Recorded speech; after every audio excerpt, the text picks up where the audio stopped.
September 5th, 2016. 1 year ago, I tried to take my life. 2 days later, I woke up in the hospital. I survived my suicide. 1 year later, the things I've learned.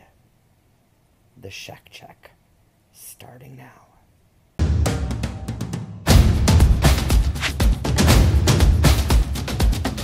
This is the year I learned that my strength doesn't come from ignoring or sitting on my feelings. My strength comes once I choose to face them.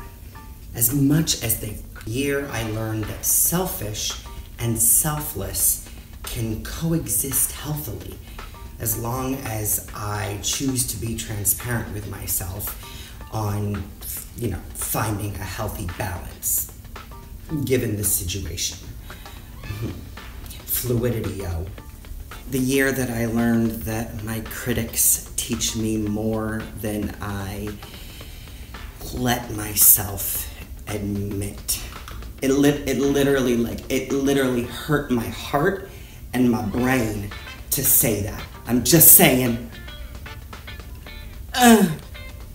The year I learned that while I can easily admit that my depression, my mania, my anxiety lie their panties off to me. Admitting that I lie my panties off to me just as much is painful, but necessary. Yep, no, panties on. Yep, panties on. I'm good right now. The year that I learned that calling myself out on my bull caca sucks in that moment. It's painful, yo. But it is the most freeing thing I've ever done for my self-care, self-preservation, and my strength. I heart transparency.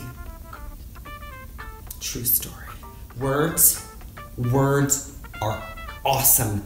They are wonderful things to say. Putting them into action, though, that's when I start living. The year that I learned that forgiveness is not a weak act. Not forgiving, literally, drains me. It drains me of strength. It's like buy strength when I don't forgive. The year I learned that the phrase, "I'm sorry you feel that way," will never come out of my lips again, because it is a wonderful way to take responsibility away from me and how my words and actions can affect someone. Responsibility, not fun, but it's a necessity. It's a necessity. It's not even a bare necessity. It is just like, it is a necessity. And I don't know why I'm doing this hand motion with necessity. I don't. The year I learned that caring for and about my mental illness does not mean I'm caring for the entirety of my mental health. The year that I learned that I am the only person with me 24/7, 365 days of the year, from birth to death. The love I find for myself daily is my greatest challenge, but it will only help me give love more authentically to those around me. The year that I learned that I had allowed myself to spend too long not working towards a truthful awareness of my mental health.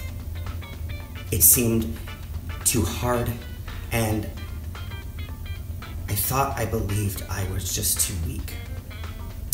Turns out it is hard, but the payoff has brought me so much peace. And also turns out that I wasn't as weak as I believed I was. I was just lazy. The year I learned that there are chapters and characters in my story thus far that I would just love to change. It would mean changing where I am in my story right now, good or bad. It would change who I am at this moment. Here I learned that there is probably a lot more that I've learned, but that I just haven't processed yet. Like so much education going on up in here that I'm not always aware of it till later. I'll get the memo. The year I learned that my mom is not just the woman who helped create me and raise me, but that she is my hero. Because on September 5th, 2016, she saved my life. A gift that will keep on giving as long as I allow it to. The year I learned that I am not bipolar. I am Shek. I live with bipolar disorder. Do not get it twisted. Thank you so much for watching another episode of The Shek Check. To learn more about The Shek Check, please check out www.theshekcheck.com. Oh, there it is. It's like magic. Please take care of yourselves, because if we don't take care of ourselves, there sure as hell ain't no way we can help take care of others. Shek, check. Oh! You keep doing it like that. Like, why? What?